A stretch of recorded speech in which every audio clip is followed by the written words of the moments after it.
اللہ کے محبوب کی خدمت میں ایک شخص حاضر ہوا اور اس نے کہا کہ حضور میرا بیٹا مجھے اپنی چیزوں کو ہاتھ نہیں لگانے دیتا. تو آقا کریم نے اسے بلایا, کہا کہ تمہارا باپ کیا کہہ رہا ہے؟ اس نے عرض کی حضور یہ چیزیں خراب کر دیتا ہے, بڑھاپا ہو گیا ہے تو چیزیں خراب کر دیتا ہے. تو حضور کی چشمان اقدس میں آنسو آ گئے. فرمایا ایک وقت تھا کہ اس کی چیزیں تو خراب کرتا تھا اور اس نے کبھی نہیں روکا تھا. تو حضور نے ایک تاریخ ساز جملہ ارشاد فرمایا, انتا و مالو کا لے ابی کا, تو بھی اور تیرا مال بھی تیرے باپ کا ہے. وہ جو چاہے کرے تو اس کو روک نہیں سکتا. لیکن اولادیں جب سمجھدار ہونے لگے تو وہ والدین کو دقیانوس سمجھتی ہیں, وہ والدین کو اولڈ فیشن سمجھ لیتی ہیں.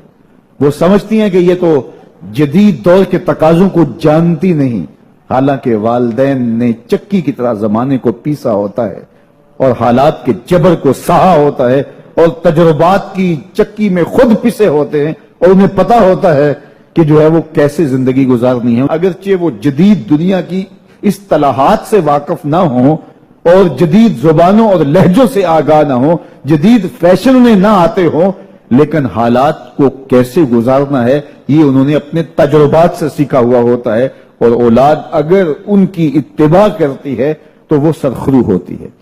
لیکن چونکہ گرم خون جب آتا ہے تو پھر وہ چاہتا یہ ہے کہ میں زیادہ سمجھدار ہوں, تو والدین کو وہ اگنور کرنے لگ جاتے ہیں. اور والدین جب اپنے اختیارات سمٹتے محسوس کرتے ہیں اور اولادوں کے اختیارات بڑھتے ہوئے محسوس کرتے ہیں تو ایک طرح سے وہ اندر سے ٹوٹنا شروع ہو جاتے ہیں اور یہ ان کے لیے اذیت کا سامان ہے. تو اس لیے میرے رب نے انسانی نفسیات اور انسانی کمزوریوں کو مد نظر رکھتے ہوئے کتنی خوبصورت جو ہے وہ تاکید فرمائی, وَبِالْوَالِدَيْنِ إِحْسَانًا, ان کے ساتھ تم نے حسن سلوک کرنا ہے, تمہارے رویے خوبصورت ہوں. بلکہ فرمایا تم نے ان کے سامنے اف بھی نہیں کہنے. کلمہ تعفیف کیا ہے؟ اف بھی نہیں کہنے. تو کہتے ہیں کہ آپ کے ہاتھ پر, بدن پر, لباس پر, کسی جگہ پر کوئی گرد, کوئی ریزہ پڑا ہوا ہو تو آپ اس کو پھونک سے ایسے اڑاتے ہیں, پھونک مارتے ہیں, تو اس سے جو آواز پیدا ہوتی ہے اس کو اف کہتے ہیں. تو کہا کہ اس قدر بھی ان کے سامنے تم اپنے معاملے کو پیش نہ کرو, والدین کے سامنے یوں محبت کا اظہار کرو. کلمہ تعفیف کے زمرے میں علماء نے یہ بھی لکھا ہے کہ ہر وہ رویہ جو ماں باپ کے لیے اذیت کا سبب ہو, ہر وہ کام جو والدین کے لیے اذیت کا سبب ہو, اس کو نہ کیا جائے. حضرت امام حسن رضی اللہ تعالی عنہ حضرت سیدہ فاطمہ الزہرا رضی اللہ تعالی عنہ کے ساتھ کھانا نہیں کھاتے تھے.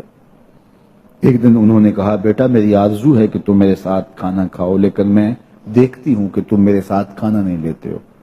تو عرض کی امی جان میں اس ڈر سے آپ کے ساتھ کھانا نہیں لیتا کہ کسی لقمے کی طرف آپ کی نظر بڑھ گئی ہو اور آپ کا ہاتھ ابھی نہیں بڑھا اور میں پہلے اس لقمے کو اٹھا لوں جس کی طرف آپ کی نگاہ سبقت لے گئی ہے اور آپ ماں ہونے کی وجہ سے مجھے نہ روکیں. وہ ایک فلسفی کہتا ہے مجھے ماں کی محبت کا صحیح اندازہ اس دن ہوا جب سیب 4 تھے اور ہم 5 تھے. ماں نے کہا میں تو سیب پسند ہی نہیں کرتی. یہ ماؤں کے روپ ہوتے ہیں, یہ ماؤں کے پیار کا رنگ ہوتا ہے.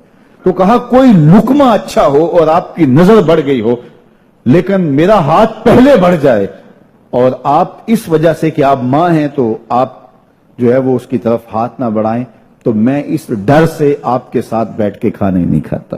تو کہا ان کے سامنے اف بھی نہ کہو اور ان کی